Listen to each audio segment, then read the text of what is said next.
Hi friends, నేను మీ అంజని. మరి ఈరోజు మన హర్రర్ వీడియోలోకి వెళ్ళబోయే ముందు నాదొక చిన్న request. For best realistic horror and thrilling experience కోసం తప్పకుండా హెడ్సెట్ని అయితే పెట్టుకోండి. అండ్ మీ హర్రర్ స్టోరీస్ నాకు షేర్ చేయాలి, మన ఛానల్లో వినాలి అనుకుంటే నేను డిస్క్రిప్షన్లోని లింక్ని అయితే ప్రొవైడ్ చేస్తున్నాను, ఇన్స్టాగ్రామ్ది. అక్కడికి వచ్చి మీరు మెసేజ్ చేసినట్లయితే తప్పకుండా మీ స్టోరీస్ని మంచిగా కుక్ చేసి ఇక్కడైతే ప్రజెంట్ చేస్తాను. అండ్ అలాగే మీ స్టోరీస్ నాకు ఏ ఫార్మాట్లో పంపించాలి అని అంటే మీ నేము, మీ విలేజ్ నేమ్, ఆ తర్వాత మీరు దేని గురించి స్టోరీ చెప్తున్నారు అనేది 2 పాయింట్స్లోనైతే నాకు అక్కడ రాయండి. సో దట్ నేను స్టోరీ చదివేటప్పుడు నాకు అర్థమవుతుంది. ఒకవేళ మీ పేరు ఇంకా అలాగే విలేజ్ నేమ్ చెప్పకూడదు అనుకుంటే తప్పకుండా అక్కడైతే మెన్షన్ చేయండి. నేను మీ పేరు కానీ విలేజ్ నేమ్ కానీ నేను ఎక్కడ కూడా తీయను. సో ఇప్పుడు లేట్ చేయకుండా వీడియోలోకి వెళ్ళిపోదాం.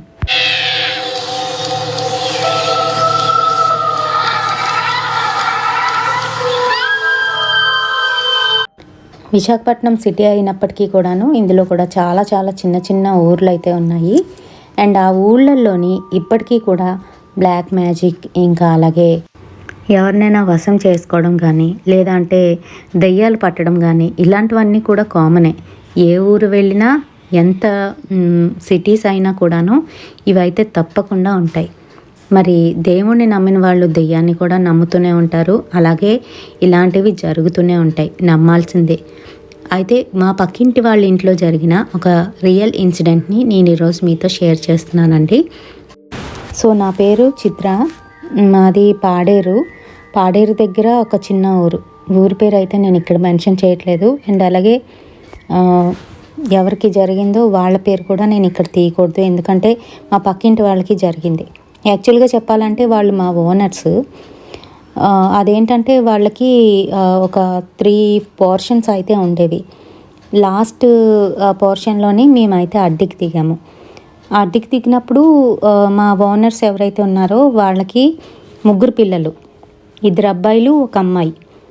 అలాగే వాళ్ళ తమ్ముడు వాళ్ళు ఎవరైతే ఉన్నారో వీళ్ళకి ఆపోజిట్లోనైతే ఉండేవారు.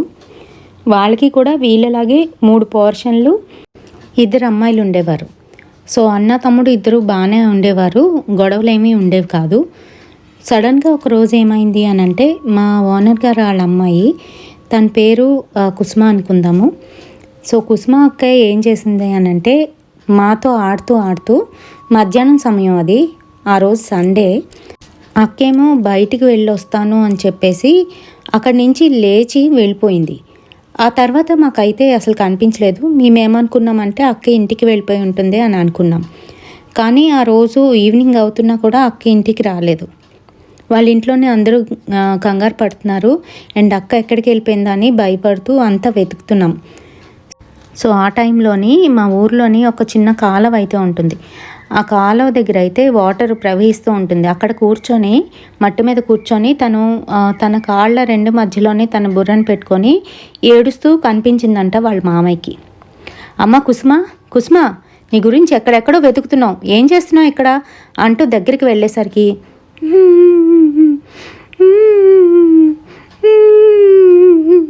అని ఏడుస్తూ కనిపించిందంట కుసుమ.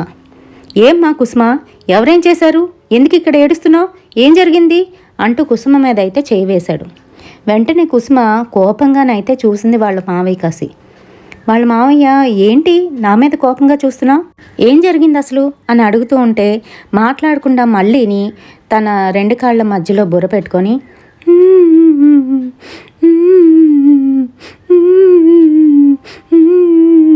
అని ఏడుస్తుందంట. సో తను ఇంకా ఏం చేసేది లేక, కుసుమ లేగమ్మా ఇంటికి వెళ్దాం అని తను చేయి పట్టుకొని లేపబోతుంటే తన చెయ్యి విదిలించేసుకుంది. అంతేకాదు ఇంటికి వెంటనే కాల్ చేశాడు వాళ్ళ మామయ్య. అక్క, బావా, కంగారు పడకండి, ఇక్కడే ఉంది కుసుమ, ఇదిగో ఇక్కడ చెరువు దగ్గర కూర్చొని ఏంటో ఏడుస్తుంది పిచ్చిదానిలాగా, ఎవరేమన్నారో ఏంటో నాకు అర్థం కావట్లేదు, మీరు అర్జెంటుగా ఇక్కడికి రండి అని అంటే వాళ్ళు వెంటనే బళ్ళు వేసుకొని అయితే అక్కడికి వెళ్ళారు. వెళ్ళిన తర్వాత వాళ్ళ అమ్మగారు కుసుమతో మాట్లాడి ఏం జరిగింది, ఎవరైనా ఏమైనా అన్నారా, ఏమైనా చేశారా అని అడుగుతుంది. కానీ తను మాట్లాడకుండా అలానే అదే పొజిషన్లో కూర్చొని ఏడుస్తుంది. ఇంక రాను రాను ఇంకా ఆ చుట్టుపక్కల వాళ్ళందరూ కూడా అక్కడికి వస్తారు. గ్రామస్తులకి తెలిస్తే ఇంకా చెడ్డ పేరు వస్తుందని చెప్పి వాళ్ళ నాన్నగారు బలవంతంగా అక్కడి నుంచి లేపించి తనైతే ఇంటికి తీసుకొచ్చేశారు. ఇంటికి తీసుకొచ్చి వెంటనే రూమ్లోకి తీసుకువెళ్ళి అసలు ఏం జరిగింది, ఎందుకు ఇలా ఏడుస్తున్నావు, అక్కడికి ఎందుకు వెళ్ళావు అని ప్రశ్నల మీద ప్రశ్నలు కురిపిస్తున్నారు. కానీ తను అయితే సమాధానం చెప్పట్లేదు. వీళ్ళ కాసి వింతగా విచిత్రంగానైతే చూస్తుంది. కొత్త మనుషుల్ని చూసేటప్పుడు ఎలా చూస్తామో అలా చూస్తుంది. వాళ్ళ అమ్మ మటుకు దగ్గరికి వెళ్ళి అమ్మాయి బాగుందా లేదా అని అంతా కూడా చూస్తుంది. అమ్మాయికి ఏమీ కాలేదు, బాగానే ఉంది. కానీ ఈ వింత చూపులు వింత చేష్టలు మటుకు వీళ్ళకి అర్థం కావట్లేదు. సరే, దానికి ఏదో అయ్యిందిలేండి, మీరు అంత కోప్పడకండి, మొత్తానికి ఎలాగోలాగా అమ్మాయి మనకి ఇంటికి సురక్షితంగానైతే చేరుకుంది అంటూ దిష్టి తీస్తాను ఉండండి, గాలి సోకినట్టుంది అంటూ ఇంట్లో నుంచి ఉప్పు నిమ్మకాయలు ఎండుమిర్చి తీసుకొని వచ్చి దిష్టి అయితే తీసింది. ఈలోగా వాళ్ళ చిన్నాన్న, వాళ్ళ పిన్ని, వాళ్ళ కూతుర్లు అందరూ కూడా వచ్చేసారు. వాళ్ళతో పాటు 4-5 పక్క ఇంట్లో ఉన్నవాళ్ళు అందరూ కూడా అక్కడికి చేరుకున్నాం. ఏమైంది ఏమైంది మన చిన్నికి అని అడుగుతున్నాడు వాళ్ళ చిన్నాన్న. ఏమోరా తెలీదు, అక్కడ అదిగో ఆ కాలం ఉంది కదా, అక్కడికి వెళ్ళి కూర్చొని ఏడుస్తుంది పిచ్చిదానిలాగా అని అంటే, గాలి ఏమైనా సోకిందేమోనని ఇప్పుడే దిష్టి తీశానండి అని చెప్తుంది వాళ్ళమ్మ. అసలు ఏం జరిగింది, ఎవరైనా ఏమైనా అన్నారా, ఏమైనా చేశారా అని అడుగుతున్నాడు. ఎవరు ఏమీ అనలేదు, ఏమీ చేయలేదు, బాగానే ఉంది పిల్ల అని చెప్తున్నాడు కోపంతో వాళ్ళ నాన్న. సరే సరే అనుకుంటూ వాళ్ళ పిన్ని ఏది అక్క పాపేది అనుకుంటూ లోపలికైతే వచ్చింది. వచ్చి అక్క ఏమైంది కుసుమకి, ఎలా ఉంది అంటూ తన తల మీద అయితే నిమురుతుంది. అంతేకాదు ఏదో వీబుద్ధి లాంటిది తీసుకొచ్చి కుసుమ నుదుటికైతే పెట్టింది బొట్టులాగా. అదేంటమ్మా ఏంటి పెడుతున్నావు అని అంటే, ఏం లేదక్క దేవుడు బొట్టే, పిల్లకి గాలి ఏదైనా సోకిందేమో అని తీసుకువచ్చా అని చెప్తుంది. చిన్ని చిన్ని ఇప్పుడు ఎలా ఉంది అని అడుగుతూ ఉంటే పలక్కుండా వాళ్ళ పిన్ని కాసి చూస్తూ వికారంగా హీ అని పళ్ళికలిస్తూ నవ్వుతుంది. అది చూసిన వాళ్ళ పిన్ని నేను ఇంక వెళ్తానక్క అంటూ అక్కడి నుంచి లేచి వెళ్ళిపోతుంది. ఇంకా సాయంత్రం తను వచ్చిన దగ్గర నుంచి ఎవరొకరు రావడం, అమ్మాయి ఎలా ఉంది, ఇలా అయ్యిందంట కదా అని అడగడం, పరామర్శించి వెళ్ళిపోవడం, ఇదే జరిగింది 9:30 వరకును. ఈలోగా వాళ్ళ అమ్మ అయితే వంటది వండేసి పాపం ఖాళీ కడుపుతో ఉంది పిల్ల, ఏమైపోతుందా అని చెప్పి అన్నం కలిపి తీసుకొచ్చింది. అమ్మ అన్నం తిందుగాని లే కుసుమ అని అంటే తను లేచి కూర్చొని అన్నం పళ్ళం వాళ్ళ అమ్మ చేతిలో నుంచి లాక్కొని తన చేతులు రెండిటితో కూడాను కలిపి పిసికి పిసికి అన్నాన్ని అయితే పెద్ద పెద్ద ముద్దలుగా చేసుకొని నోట్లో పెట్టుకొని తినేస్తుంది. అది చూడ్డానికి వాళ్ళ అమ్మకే వాంతి వచ్చినట్టుగా అనిపించింది. ఎందుకంటే ఆ రోజు సండే అని చెప్పాను కదా, చికెన్ కర్రీ అయితే చేసుకున్నారు. ఆ కర్రీని అన్నాన్ని అంతటినీ కూడాను రైస్లో కలుపుకొని పెద్ద పెద్ద ముద్దలుగా చేసి మింగేస్తుంది. నాకు ఇంకా ఆకలేస్తుంది, అన్నం పట్టికిరా అని అడుగుతుంది. సరే పిల్ల ఇలా ఉంది కదా అని చెప్పి మళ్ళీ తీసుకువచ్చి ఇస్తే మళ్ళీ అలానే చేస్తూ తినేస్తుంది. తినేసి కనీసం చేతులైనా కూడా కడుక్కోకుండా అలానే పడుకుని పోతుంది కంచం పక్కన పెట్టేసి. అది చూసిన వాళ్ళ అమ్మకి ఏదో సందేహం కలుగుతుంది కానీ పెద్దగా పట్టించుకోదు. పాపం పిల్ల ఆకలితో ఉంది, అందుకే ఇలా తిందేమో అని అనుకుంటుంది. ఎందుకంటే మధ్యాహ్నం కూడా తను ఏమీ తినలేదు. ఇంక పడుకుండిపోతున్న కూతురు దగ్గరికి వచ్చి చేతులు అవి శుభ్రంగా తుడిచి మూతది తుడిచి సర్లే పిల్ల పడుకొని అని చెప్పి అక్కడి నుంచి అయితే లేచి వచ్చేసింది.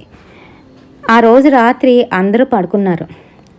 కరెక్ట్గా అప్పుడు సమయం 2:30 అయితే అవుతుంది. వాళ్ళు కోడిపిల్లలను అయితే పెంచుకుంటున్నారు. మా ఊర్లోని మా పల్లెటూరులోని పంటలతో పాటు పాడి కూడా ఉంటుంది. ఇంట్లోని ఖచ్చితంగాను ఆవులు కానీ గేదెలు కానీ లేదా అంటే కోడిపిల్లల్ని కానీ మేకల్ని కానీ కుక్కల్ని కూడా పెంచుకుంటూ ఉంటాం. అయితే మా ఓనర్ గారికి ఒక 6 ఆవులు అయితే ఉన్నాయి. వాటికి సంబంధించి వేరేగా గోశాలు కూడా వాళ్ళు పెట్టుకున్నారు. ఆ ఆవులు ఇచ్చే పాలని అన్నదమ్ములు ఇద్దరు కూడా షేర్ చేసుకొని వాళ్ళ ఇంట్లోకి మాత్రమే ఉపయోగించుకుంటారు. అంతేకాదు ఒక కుక్క ఉంది, దాంతోపాటుగా ఒక కోడి పిల్లల్ని కూడా పెంచుతున్నారు, కోళ్ళు కూడా ఉన్నాయి. అయితే రాత్రప్పుడు 2:30 అలా అవుతుంది. అక్క ఎవరికీ తెలియకుండా లేచి కూర్చొని బయటికి అయితే వస్తుంది. తలుపులు మెల్లగానైతే తీసుకొని బయటికి వచ్చి అంతా కూడా వెతుకుతూ అక్కడ గంప కింద కోడి ఉంటే దాన్ని తీసుకొని అతి దారుణంగా దాన్ని చీల్చుకొని తినింది కాకుండా దాని పేగులైతే అట్లానే మింగేసింది. మరి అక్కడ ఉన్న వాళ్ళకి ఎవ్వరికీ కూడా ఈ సంగతి తెలీదు, ఎందుకంటే అందరూ నిద్రపోతున్నాం. మర్నాడు గంప కింద చూసేసరికి ఈ కోడి అయితే కనిపించలేదు. అది పందెం కోడి. మా ఓనర్ గారు జీడిపప్పు అది పెట్టి దాన్ని అయితే బలిష్టంగా తయారు చేశారు. అలాంటి పందెం కోడి కనిపించట్లేదు. పైగా దాని ఈకలు అక్కడే పడి ఉన్నాయి. అవన్నీ చూసేసరికి ఎవరి మీద అనుమానం వచ్చి గట్టి గట్టిగా అరవడం మొదలుపెట్టారు. ఆ అరుపులకే మాకు తెలివి వచ్చి ఏంటబ్బా అని చూసేసరికి ఇంకేంటి ఇది జరిగిన విషయం. పైగా అక్కడ ఈకలు కనిపించడంతో అతనికి ఏం అర్థం కాలేదు. ఎంత ధైర్యం ఉంటే ఇక్కడే ఈకలవి పడేసి ఇలా కోడిని చంపుకు తింటారా, ఎవరు తీసుకెళ్లారో వాళ్ళు ఎలా అయిపోనో అలా అయిపోనో అని తిట్టడం అయితే మొదలుపెట్టారు. ఈలోగా వాళ్ళ తమ్ముడు భార్య కూడా వచ్చి ఏమైంది అని అడుగుతున్నారు. జరిగిందంతా చెప్తే ఎవరో వాళ్ళు నాశనం అయిపోతారులే అన్నయ్య, ఇంకెందుకు, పోయిన దాని గురించి ఎక్కువ ఆలోచించొద్దు, దీని మీద కేసు పెట్టగలమా ఏంటి, కొత్తది కొనుక్కోవడమే అంటూ తనైతే లోపలికైతే వెళ్ళిపోయాడు.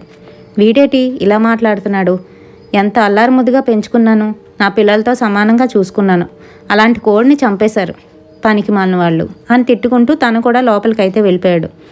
వెళ్ళి చూసేసరికి మంచం మీద పడుకున్న వాళ్ళ అమ్మాయి మూతి నిండా రక్తం, చేతులంతా కూడాను బాగా తెగిపోయినట్టుగా ఉన్నాయి.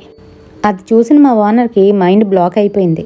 అసలు ఏం జరుగుతుంది, ఈ పిల్ల చేతి నిండా రక్తం, పైగా తెగిపోయింది, మొహం అంతా కూడా రక్తమై ఉంది అని దగ్గరికి వెళ్ళి చూసేసరికి తన చేతులకి ఆ కోడి తాలూకా ఆ రెక్కలు ఏవైతే ఉన్నాయో అవి 2-3 కనిపిస్తున్నాయి. అది చూసేసరికి తను భయపడిపోయి ఇంకా గట్టిగా అరిచి వాళ్ళ ఆవిడని అయితే పిలుస్తున్నాడు. రాజీ ఒకసారి ఇలారా అని పిలిస్తే వెంటనే పరిగెట్టుకుంటూ వచ్చింది. ఏమండి ఏమైంది అని అంటే, చూసావా దీని మొహం అనేసరికి రాజీ వచ్చి ఏమైంది అని చూసేసరికి మొహం నిండా అంతా కూడాను రక్తం అయితే అంటుకొని ఉంది, అదంతా కూడా గట్టిగా అట్టకట్టేసింది. అంతేకాదు చేతులు పూర్తిగాను రక్తంతో నిండిపోయి ఉన్నాయి, అలాగే తెగిపోయి కూడా కనిపిస్తున్నాయి. వంటి మీద తను వేసుకున్న లంగా జాకెట్ మీద కూడా రక్తం అయితే అంటికిపోయింది. అది చూసిన రాజీకి ఏమీ అర్థం కాలేదు. పిల్లేంటి ఇలా ఉంది అంటూ వెంటనే లేపుతుంది. కుసుమా లేమ్మా ఒకసారి అని లేపుతుంది. ఏమ్మా అంటూ లేస్తుంది. తన కాళ్ళ కింద 2-3 రెక్కలు అయితే కనిపిస్తున్నాయి, కోడి రెక్కలు, అదే వాళ్ళ పందెం కోడి రెక్కలు. అది చూసేసరికి వాళ్ళ నాన్నకి పట్టలేని కోపం వచ్చేసింది. ఆ కోడిని ఏం చేసావే నువ్వు అని కోపంతో మీదకి రాబోతుంటే, ఉండండి మీరు కాసేపు ఆగుతారా, పిల్లకి బాగాలేదని చూస్తుంటే మీరేంటి అంటూ రామ్మ ఒకసారి అంటూ తనైతే బాత్రూంలోకి తీసుకువెళ్ళింది. అప్పుడు తెలిసిన విషయం ఏంటంటే కుసుమ మెచ్యూర్ అయిందని తెలుస్తుంది. ఓ పక్క ఆనందం, మరో పక్క ఏంటి ఇలాగ అయ్యింది, ఈ రక్తం అంతా ఏంటి, కోడి ఈకలు ఇక్కడ కనబడడం ఏంటి అని ఆలోచనలో పడ్డారు అమ్మ నాన్న. అయినప్పటికీ కూడాను ఈ సంతోష సమయంలో అవన్నీ ఆలోచించడం ఎందుకులే అని చెప్పి అవన్నీ పక్కన పెట్టి మంగళ స్నానాలు చేయించి ఇరుగు పొరుగు వాళ్ళందరినీ కూడా పిలిచి ఓ పక్కన కూర్చోబెట్టించి వాళ్ళందరికీ కూడా తాంబూలాలు అయితే ఇప్పించింది. మరి అలా కూర్చున్న వాళ్ళకి కేవలం పప్పన్నం ఇంకా అలాగే నూనె వేసి పెడుతూ ఉంటారు, ఇంకేవి కూడా తిన్నివ్వరు. అలాంటప్పుడు కుసుమ మటుకు నాకు నాన్ వెజ్ కావాలి అని మారం చేయడం మొదలుపెట్టింది. అది ఎలా మాట్లాడుతుందనంటే ఒక పిచాచి మాట్లాడినట్టు, నాకు కోడిని తీసుకురండి, కోడిని చక్కగా కోసేసి నాకు ఇచ్చేయండి, లేదంటే అలాగనే ఇచ్చేసినా కూడా నేను తినేస్తాను పర్వాలేదు అని మాట్లాడుతుంది. ఏంటి పిల్ల ఎలా మాట్లాడుతుంది అని ఇద్దరికీనైతే డౌట్ వచ్చింది. కానీ ఎవరు ఏం మాట్లాడకుండా సర్లే పిల్ల ఆకలితో ఉండడం వల్ల అలా మాట్లాడుతుందేమో అని కుసుమ వాళ్ళమ్మ మళ్ళీ అన్నం వేసి తీసుకొచ్చి ఇచ్చింది. నాకు ఈ అన్నం వద్దు, నాకు కోడిని కానీ మేకను కానీ కోసి తీసుకురా, లేకపోతే అంటూ అందరి ముందునే బట్టలు ఇప్పేయడం మొదలుపెట్టింది. ఈలోగా అక్కడున్న వాళ్ళందరూ బయటకైతే వచ్చేసారు. అమ్మ కుసుమ ఏం చేస్తున్నావు, నీకేమైనా పిచ్చెక్కిందా ఏంటి అంటూ తనైతే మందలిస్తుంది కానీ దగ్గరికి వెళ్ళట్లేదు. బట్టలు తీసి విసిరేసిందే కాకుండా తన ఒంటి మీద ఇష్టం వచ్చినట్టు గీరేసుకుంటుంది. అక్కడి నుంచి రక్తాలు వస్తుంటే తన నోటితోని అవంతా కూడాను శుభ్రం చేస్తున్నట్టు నాకేస్తుంది. అది చూడగానే కుసుమ వాళ్ళమ్మకి భయం వేసింది. అసలు కుసుమనేనా ఎందుకు ఇలా చేస్తుంది అని భయపడిపోతూ తన ఒంటి మీద మళ్ళీ బలవంతంగా బట్టలు వేసి తీసుకొస్తాను, నీకేది కావాలంటే అది తీసుకొస్తాను, నువ్వు గోల చేయకు అంటూ తన్నైతే కూర్చోబెట్టింది. అంతే, వెంటనే బయటికి వచ్చి వాళ్ళ ఆయనకి జరిగిందంతా కూడా చెప్పింది. ఏమండి, నాకు భయం వేస్తుందండి, ఈ కుసుమకి ఏదో పట్టినట్టుంది, పిచ్చి పిచ్చిగా ప్రవర్తిస్తుంది, పిల్ల ఒంటి మీద బట్టలు ఉంచుకోవట్లేదు, పైగా తన గోళ్లతో గట్టిగా రక్కేసుకుంటూ వాటిని మళ్ళీ తనే నాకేస్తుంది, ఆ రక్తం అంతా పీలుస్తుంది, పైగా కోడిని కానీ మేకని కానీ తెచ్చి వండి నాకు పెట్టకపోతే అన్నం తిన్నాను మారం చేస్తూ గిన్నె అయితే ఇసిరేసింది అని చెప్తుంది. ఈలోగా ఎదురింట్లో వాళ్ళ తోటకోడలు అయితే వస్తుంది. ఏంటక్క, ఏమైంది, అరుపులేంటి అంటూ లోపలికి తొంగి చూడబోతుంటే, వద్దమ్మా ఉండు ఉండు, ఏం కాలేదు అని కవర్ చేస్తూ పాప బట్టలు మార్చుకుంటుంది అంతే అని చెప్తుంది, కళ్ళంట నీరు తుడుచుకుంటూ. అది చూసిన వాళ్ళ చెల్లి, లేదు ఏదో ఉంది, ఎందుకు అలా అంటుంది కుసుమ, నాకు అక్కడికి వినబడుతున్నాయి మాటలు, కోడి మేక కావాలంటుంది కదా, తెచ్చి పెట్టండి, ఏమైపోయింది, ఈ కాలంలోని అలాంటివన్నీ పట్టింపులు ఉండకూడదు అని చెప్తుంది. నీకేమైనా మతిపోయిందా ఏంటి, ఇలాంటి సందర్భాల్లోనే అలాంటివి తింటే పిల్లల ఆరోగ్యం చెడిపోవడంతో పాటు ఇంటికి కూడా మంచిది కాదు, అరిష్టం, ఇలాంటి సందర్భాల్లోని తేలిగ్గా అరిగేవి మాత్రమే తినాలి, నీకు తెలీదా ఏంటి అని అంటూ ఉంటే, అబ్బా అక్క, ఇంకా ఎక్కడున్నావు, ఏ కాలంలో ఉన్నావు, పర్వాలేదు నేను వండానులే, దానికి తీసుకొస్తాను అని గుట్టు చప్పుడు కాకుండా తను వండిన మేక మాంసాన్ని తీసుకొచ్చి పిల్లకైతే పెట్టేసింది. అప్పటికి తను కూర్చొని ఉండి ఆ తెచ్చిన దాన్ని 2 చేతులతో చక్కగా కలుపుకొని పెద్ద పెద్ద ముద్దలు చేసుకొని అనుకుంటూ పెద్ద పెద్ద ముద్దలు తినేస్తుంది. ఏదో ఎప్పటి నుంచో ఆకలితో ఉన్న దానిలా. ప్రతి పూట ఇలాగే పెట్టండి, ఏం పర్వాలేదు, ఏమి అయిపోదులే అని చెప్తూ తన గిన్నె తీసుకొని వెళ్ళిపోబోతుంటే, నాకు ఆకలేస్తుంది, ఇంకా తీసుకురా అని అడుగుతుంది. ఇంకానా, ఉండు తీసుకొస్తానులే, సాయంత్రానికి కూడా ఉండాలిగా, సరేనా అంటూ తనైతే బయటికి అయితే వెళ్తుంది. విచిత్రంగా వాళ్ళ నాన్న అమ్మ కూడాను తన ప్రవర్తన చూసి ఇదేదో తేడాగా ఉంది, మనం త్వరగా ఇదేంటో తెలుసుకోకపోతే చాలా ప్రమాదం జరుగుతుంది అని వాళ్ళ అమ్మ అయితే వాళ్ళ నాన్నతో చెప్తుంది. పక్కనున్న మేము అవన్నీ కూడా గమనిస్తూనే ఉన్నాం. మరో పక్క ఆంటీ కూడా మా ఇంటికి వచ్చి ఇలా జరిగింది అలా జరిగింది అని చెప్తూ ఉండేవారు. చాలా మంచి ఆవిడ మా ఓనరమ్మ, రాజేశ్వరి ఆవిడ పేరు. ఇక ఆ రోజు సాయంత్రం కూడాను పిల్ల అడక్కముందే వాళ్ళ పిన్ని మటుకు పూర్తిగా అలాంటి వంటకాలన్నీ కూడా తీసుకువచ్చి ఆ పిల్లకైతే పెట్టడం మొదలుపెట్టింది. మరి కుసుమ అక్కల అమ్మమ్మ వాళ్ళు పక్క ఊర్లోనైతే ఉంటారు. వాళ్ళ మామయ్య ఎప్పుడు కూడాను వీళ్ళ దగ్గరే ఉంటూ చిన్న చితకా పని చేసుకుంటూ మళ్ళీ ఆ ఊరికైతే వెళ్ళిపోతూ ఉంటాడు. మరి వాళ్ళ మామయ్య అందరినీ కూడా తీసుకువచ్చేసాడు. ఆ ఇల్లు కలకల్లాడుతుంది. కానీ కుసుమక్క ప్రవర్తనలో మటుకు ఏ మార్పు లేదు. అందరినీ చూస్తూ చిరాకు పడుతుంది. అసలు ఎవరితో కూడా సరిగ్గా మాట్లాడట్లేదు. సరే, ఇల్లు చిన్నదవడంతో మా ఇంట్లో కొంతమంది, అటుపక్క ఖాళీగా ఉన్న పోర్షన్లో కొంతమంది అయితే సర్దుకున్నారు. 9 రోజుల స్నానం వరకు వారందరూ అక్కడే ఉండబోతున్నారు. అయితే ఈ పిల్లకి మటుకు వాళ్ళందరినీ చూస్తుంటే కోపం చిరాకు వచ్చేస్తున్నట్టుగా కనిపిస్తుంది. ఆ రోజు రాత్రి అందరం పడుకున్నాం. అమ్మాయి పక్కన కనీసం 2-3 ఉండాలి అని చెప్పి వాళ్ళ పిన్నులు 2, అలాగే వాళ్ళ అమ్మ కూడా పడుకుంది. ఈలోగా ఎదురింట్లో ఉన్న ఆ పిన్ని కూడా వచ్చి, ఎందుకు ఇంతమంది, పిల్లకి గాలి ఆడనివ్వరా ఏంటి, మా ఇంట్లో కొంతమంది పడుకోండి, నేను వచ్చి ఇక్కడ పడుకుంటానులే అక్క అంటూ వాళ్ళిద్దరినీ అయితే పంపించేసింది. మధ్యరాత్రిలోని యథావిధిగా కుసుమ అయితే ఎవ్వరూ చూడకుండా బయటికి అయితే వచ్చింది. అక్కడెక్కడ కూడాను తనకి కోడి కానీ మేక కానీ ఏవీ కనిపించట్లేదు. ఈలోగా గోశాల ఏదైతే ఉందో అక్కడికి వెళ్ళి అక్కడ ఏం చేసిందో మరి తెలియదు కానీ అక్కడి నుంచి గట్టిగా అరుపులు అయితే వినబడుతున్నాయి. ఆవులన్నీ కూడాను అక్కడి నుంచి తప్పించుకోవడానికి అయితే ప్రయత్నిస్తున్నాయి. వాటి అరుపుకి అందరూ లేచారు. కుసుమ వాళ్ళ నాన్న ఏంటయింది అని అక్కడికి వెళ్ళి చూసేసరికి కుసుమ తన గోళ్లతోని ఆవుల పొట్ల మీద గీరేస్తుంది. పైగా ఆ గీరినప్పుడు వచ్చిన ఆ మాంసాన్ని తన నోట్లో పెట్టుకుంటూ కనిపించింది. అంతే, ఇంకా భయంతో కుసుమని అక్కడి నుంచి లాక్కొస్తుంటే, ఏరా వదలరా, నాకు బలి ఇవ్వండిరా, బలి ఇవ్వకుండా ఎందుకురా నన్ను పిలిచారు, నన్ను ఎందుకురా తీసుకొచ్చారు అంటూ గట్టిగా అరుస్తూ వాళ్ళ నాన్న చేతినైతే కొరికేపోయింది. వెంటనే వదిలించుకొని గట్టిగానైతే పట్టుకొని చేతులు రెండు వెనక్కి తిప్పి లోపలికైతే తీసుకొచ్చేశారు. అంతే, అక్కడ ఉన్న వాళ్ళందరికీ కూడా అర్థమైపోయింది కుసుమ నార్మల్గా లేదు, తన్నేదో ఆవహించిందని అర్థం చేసుకున్నారు. ఆ రోజు రాత్రంతా కూడా కుసుమ దగ్గర అయితే కాపలా ఉన్నారు. తన చేతులు కాళ్ళు కట్టేసి చాప మీదే అలా వదిలేశారు. మరి తెల్లవారేసరికి వాళ్ళ పెద్దన్నయ్య అయితే ట్రైన్ మీద రావడం జరిగింది. వాళ్ళ పెద్దన్నయ్యకి తనకి 15 ఏళ్ళ తేడా అయితే ఉంది. వాళ్ళ అన్నయ్య ఉద్యోగం చేస్తున్నాడు వేరొక దగ్గర. తనకి మంచి జాబ్ అయితే వచ్చింది. ఇప్పుడు ₹1,00,000 శాలరీతోనైతే ఉన్నాడు. మరి రెండో అన్నయ్య వచ్చేసి వేరొక ఊర్లోని ఇంజనీరింగ్ అయితే చేస్తున్నాడు. అందుకే ఇద్దరు కూడాను మర్నాడు తెల్లవారు అయితే రావడం జరిగింది. వాళ్ళిద్దరికీ విషయం తెలియగానే చాలా బాధపడ్డారు. చెల్లికి ఏదో జరిగింది అని తెలుసుకున్నారు. వాళ్ళ ఇంట్లో వాళ్ళందరికీ కూడాను కుసుమ అంటే చాలా ఇష్టం, అపురూపం కూడాను. అయితే ఆ రోజు అక్కడ దగ్గరలో ఉన్న ఒక భూత వైద్యుడిని అయితే తీసుకొద్దామని చెప్పి కుసుమ నాన్నగారు నాగరాజు ఇంకా అలాగే శేఖరు మా నాన్నగారు ఇద్దరు కలిసి భూత వైద్యుడి దగ్గరికి అయితే వెళ్ళడం జరిగింది. ఎవరికీ చెప్పొద్దని చెప్పి మా నాన్నగారు అతన్ని కోరుండి తీసుకువెళ్ళారు. అతని దగ్గరికి వెళ్ళి జరిగిన విషయాలన్నీ కూడా చెప్పారు. వెంటనే తనకు ఒకటైతే అర్థమైంది. మీ అమ్మాయి మీదకి ఎవరో ప్రయోగం చేసి ఒక పిశాచిని అయితే వదిలారు.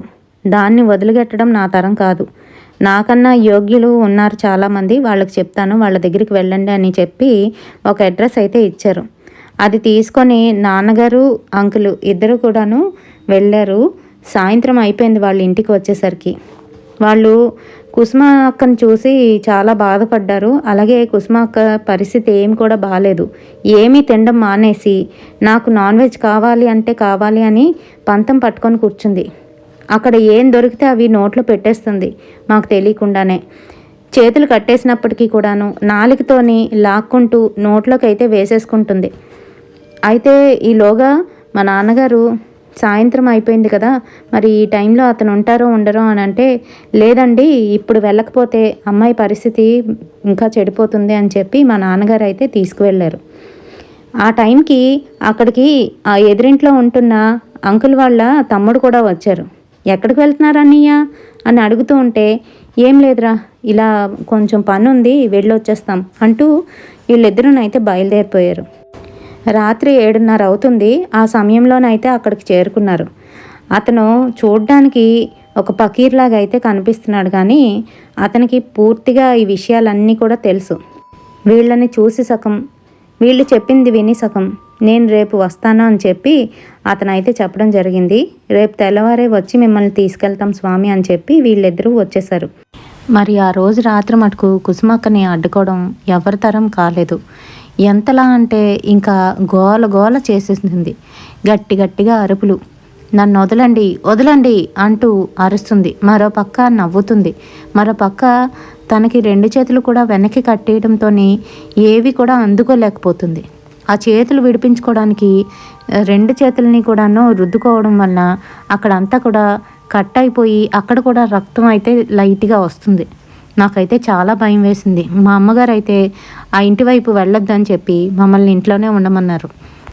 ఆ మర్నాడు తెల్లవారుజామునే అంకులును నాన్నగారు ఇద్దరు కలిసి వెళ్ళి అతన్ని అయితే తీసుకురావడం జరిగింది. అతను చూసి లోపలికి వస్తూ ఉంటే ఈలోగా వాళ్ళ పిన్ని ఇంకా బాబాయి ఎవరితను, ఎందుకు వచ్చాడు, ఏం చేస్తున్నాడు అని ఎన్నో రకాల ప్రశ్నలు అయితే వేస్తున్నారు. ఏం లేదు అని చెప్పేసి వాళ్ళకి ఊరుకోమని చెప్పి లోపలికైతే తీసుకువెళ్ళి అమ్మాయిని అయితే చూపించడం జరిగింది. అమ్మాయి రజస్వల అయ్యి ఎన్ని రోజులు అవుతుంది అని అడిగాడు. 2 రోజులు అయింది స్వామి, ఇది 3వ రోజు అని అంటే, ఇంకొక 2 రోజులు ఓపిక పట్టండి, ఆ తర్వాతే నేను ఏదైనా చేయగలను అని చెప్పాడు. అంతేకాదు అమ్మాయికి సంబంధించి పప్పన్నంతోనే అన్నం పెట్టండి, ఇంకా ఎటువంటి నీచు పదార్థాలు ఇక్కడికి రాకూడదు, పెట్టకూడదు, అలా ఉంటేనే నేను ఆ రోజు పూర్తిగా చేయగలను అని చెప్తాడు. అలాగే ఎవరిని నమ్మొద్దు, ఎంత సొంత వాళ్ళైనా కూడా ఈ పాప ఉన్న గదిలోకి అయితే రానివ్వద్దు, కేవలం మీరు మాత్రమే ఉండండి, నేను ఎందుకు వచ్చాను ఏం చేస్తాను అనే విషయాన్ని ఎవరికీ చెప్పవద్దు. ఇందాకలే వాళ్ళిద్దరూ వచ్చారు కదా, వాళ్ళు మీకేమవుతారు అని అడిగితే వాళ్ళు నా తమ్ముడు మరదలు అని చెప్పాడు. వాళ్ళని కూడా నమ్మొద్దు, ఎవరిని నమ్మొద్దు అని చెప్తూ తనైతే అక్కడి నుంచి వెళ్ళిపోయాడు. మరి 2 రోజుల తర్వాత మళ్ళీ తనైతే రావడం జరిగింది. అమ్మాయి గురించి అన్నీ తెలుసుకున్న అతను ఈ అమ్మాయికి కొన్ని పరిహారాలు చెయ్యాలి, ఇంకా అలాగే నేను చెప్పినవన్నీ కూడా చెయ్యండి అని తను కొన్ని వస్తువులు అయితే చెప్పడం జరిగింది. ఆ లిస్ట్ అంతా కూడా నాన్నగారు ఇంకా అంకులు కలిసి వెళ్ళి తెచ్చారు. అంతేకాదు ఆ రోజే మంగళ స్నానాలు చేయించి అమ్మాయిని అయితే లేపించేశారు, ఏ ఆర్భాటం లేకుండా. తర్వాత ఎప్పుడో మీరు ఫంక్షన్ పెట్టుకోండి అని చెప్పి అమ్మాయిని అయితే ఆ రోజు రాత్రి శ్మశానానికి తీసుకువెళ్ళి అక్కడ ఒక పెద్ద ముగ్గు వేసి ఎన్నో పరిహారాలు చేస్తూ ఒక కోడిని, ఒక మేకని, ఒక పందిని అయితే తీసుకురావడం జరిగింది. ఆ మూడింటిని కూడాను అక్కడైతే కట్టేసి ఉన్నిచ్చారు. కోడిని మటుకు సగం వరకు కప్పేసి తల ఒకటే బయటికి కనిపించేటట్టు పెట్టి అక్కడ పెద్ద పెద్ద ముగ్గులు వేసి వాటి మీద పసుపు కుంకుమ జల్లి అమ్మాయిని మధ్యలో కూర్చోబెట్టి పూజ చేసి, పూజ అనంతరము ఆ అమ్మాయి చేత ఆ కోడి పిల్లనైతే పైన నుదుటి మీద మట్టమని చెప్పాడు. మట్టింది. ఆ తర్వాత మిగతా తంతు కూడా పూర్తి చేశారు. మరి ఆ తర్వాత అమ్మాయి అయితే సొమసిల్లి పడిపోయిందంట. అక్కడ ఏం జరిగిందో ఏంటో అనేది మాకైతే చెప్పలేదు మా పెద్దవాళ్ళు. ఆ తర్వాత అమ్మాయిని ఇంటికైతే తీసుకొచ్చేసారు. అక్కడ ఆ రాత్రిపూట ఆ మూడింటిని కూడా బలి ఇచ్చారని మటుకు మాకు తెలిసింది. అంతేకాదు ఈ అమ్మాయి మీదకి ఎవరైతే పిచాచిని పంపించారో వాళ్ళ మీదకే తిప్పు కొట్టమని చెప్పి ఇంకా ఎక్కువ డబ్బులు ఇచ్చి వాళ్ళ నాన్నగారు అయితే చేయించారు. అంతే. అప్పుడు కానీ మాకు తెలియలేదు అసలు విషయం. అదేంటి అని అంటే వాళ్ళ తమ్ముడు ఎవరైతే ఉన్నారో వాళ్ళ తమ్ముడు ఇంకా అలాగే మరదలు వీళ్ళ మీద ఎప్పుడూ కుళ్ళుకుంటూ ఉండేవారు. అందులోకి పెద్ద కొడుక్కి ఉద్యోగం రావడం, తనకి ₹1,00,000 పైగా జీతం రావడం, అదంతా కూడా వాళ్ళు ఓర్వలేకపోయారు. రెండో కొడుకు బాగా చదువుకుంటున్నాడు, ఇంజనీరింగ్ చేస్తున్నాడు. ఈ అమ్మాయి అంటే వాళ్ళ ఇంట్లో వాళ్ళందరికీ కూడాను చాలా ఇష్టం, ప్రాణంగా పెంచుకుంటున్నారు. లేక పుట్టింది, అందులోకి లాస్ట్లోనే పుట్టిన ఆడపిల్ల కాబట్టి ముద్దుగానైతే చూసుకుంటున్నారు. అదంతా వాళ్ళకి నచ్చక ఈ అమ్మాయి మీదకైతే ఇలాంటి చెడుపును పెట్టించి ఒక పిచాచాన్ని అయితే పంపించారు. అందుకే ఆ అమ్మాయి ఆ రకంగా ప్రవర్తించింది. ఆ రోజు అందరూ ఆడుకునే సమయంలోని అక్క ఎవరో పిలుస్తున్నట్టుగా లేచి అక్కడి నుంచి వెళ్ళిపోయింది కదా. మా ఇంటికి దగ్గరలో ఉన్న తుప్పల్లోకి అయితే వెళ్ళి అక్కడైతే యూరినేట్ చేయడానికని కూర్చున్న సమయంలోని ఎవరో అటుగా వెళ్తున్నట్టుగా అనిపించిందట. అక్క వెంటనే లేచి బయటికి అయితే వచ్చేసింది. ఈలోగా అక్కడ వాళ్ళ పిన్ని అయితే కనిపించింది. ఏమ్మా ఇక్కడున్నావు అంటూ తన దగ్గరికి అయితే పిలిచింది. పిన్ని, అదే బాత్రూమ్ కానీ వచ్చాను అని చెప్తుంటే, సరే నీకోసం మంచిగా పాయసం చేశాను తింటావా అంటూ తన ఇంటికైతే తీసుకువెళ్ళింది. అక్కడ ఆ పాయసంలోని మరి ఏంటి కలిపారో తెలియదు కానీ మూర్చపోయి పడిపోయాను. ఆ తర్వాత చూసేసరికి తనని ఒక ముగ్గులో కూర్చోబెట్టి ఈ పూజలు అవి కూడా చేయించి తన మీద ఒక పిచాచి వచ్చేటట్టు చేశారు. అంతే. ఆ తర్వాత నుంచి తన ఆ విధంగానైతే మారిపోయింది. అంతేకాదు మా నాన్నగారు ఒక విషయం అయితే చెప్పారు. అది తలుచుకుంటే నాకు ఇప్పటికీ కూడా కడుపులో దేవేస్తుంది. ఆ పూజ చేసిన తర్వాత ఆఖరిన ఆ అమ్మాయి ఏవేవో కక్కిందంట. నోట్లో నుంచి తల వెంట్రుకలు, పేగులు, గోళ్ళు, మేకులు ఇలా రకరకాలన్నీ కూడాను నోట్లో నుంచి కక్కుతూ ఉంటే అది చూడలేక వాళ్ళ నాన్నగారు ఏడుస్తూ అక్కడే ఉండిపోయారట. ఆ సమయంలోని అక్కడ ఉన్న వాళ్ళకైతే కడుపులు తిప్పేసిందంట. అంతగా దుర్వాసన కొడుతున్నాయి. పైగా తనేంటేంటో నోట్లో పెట్టేసింది. ఎవరివో తల వెంట్రుకలు కూడా బయటకు పడ్డాయంటే చూసుకోండి. మరి తను తిన్న ఆ మాంసం ఏదైతే ఉందో అది అరగకుండా పూర్తిగా కుళ్ళిపోయినట్టుగా అయిపోయి బయటికి వస్తుంటే ఆ వాసనకి అక్కడ తట్టుకోలేక అక్కడ ఉన్నవాళ్ళు కూడా దూరం జరిగారంట. మరి అది చెబుతూ ఉంటే నా కాళ్ళు చేతులు వణికిపోవడమే కాదు, నా గుండె జారిపోయింది. మరి వాళ్ళకు ఒక కుక్క ఉందని చెప్పాను కదా, ఆ కుక్కనైతే ముందే చంపేసి ఎక్కడో గొయ్యి తీసి పాతి పెట్టేశారు. అంతేకాదు ఆ పిచాచి 15 రోజులు తన బాడీలోనే ఉండి తన్ని తీసుకువెళ్ళిపోతుందంట. అటువంటి పిచాచికి ఏదో ఒక ఆహారం ప్రతిరోజు కూడాను వీళ్ళు పెట్టాలి. ఆ మాంసాహారం అలా తెచ్చి పెట్టడానికి గల కారణం అదే. ముందుగా ఆ పిచాచానికి ఆ కుక్కనే బలిగా పెట్టారంట. ఎప్పుడైతే ఇతను ఆ చెడుపుని తిప్పుకొడదాం అనుకున్నారో ఆ సంగతులన్నీ కూడా వాళ్ళ చిన్నాన్నకి పిన్నికి తెలిసి వచ్చి వాళ్ళ తప్పునైతే ఒప్పుకున్నారు. మరి ఇలాంటివన్నీ కూడా చేసేవాళ్ళని ఒక అతన్ని అయితే పట్టుకున్నారు పొరుగురు నుంచి. అతన్నైతే లాక్కొని వచ్చారు. వీధిలో వాళ్ళు, ఊర్లో వాళ్ళందరూ కూడాను వీళ్ళని బాగా చితకబాదారు. అంతేకాదు వాళ్ళ సంగతి ఏంటయింది అని అడిగితే ఆమె చెప్పడానికైతే ఇష్టపడలేదు. అందుకనే నేను ఇక్కడ మెన్షన్ చేయట్లేదండి. మరి ఆస్తి కోసం ఎంతటి నీచానికైనా ఒడికడతారు. అంతేకాదు ఎదుటి వాళ్ళు ఎదుగుతుంటే ఎవ్వరూ చూస్తూ ఊరుకోలేరు. అది ఇంట్లో వాళ్ళైనా పై వాళ్ళైనా. ఈ ఇన్సిడెంట్ మీకు ఎలా అనిపించింది? నాకు ఆమె చెబుతుంటే నాకే కడుపులో తిప్పేసింది. మరి ఈ వీడియో నచ్చితే తప్పకుండా ఒక లైక్ అయితే వేయండి. రేపటి సరికొత్త హర్రర్ స్టోరీతోని మళ్ళీ మీ ముందుకు వచ్చేస్తాను. Until then bye.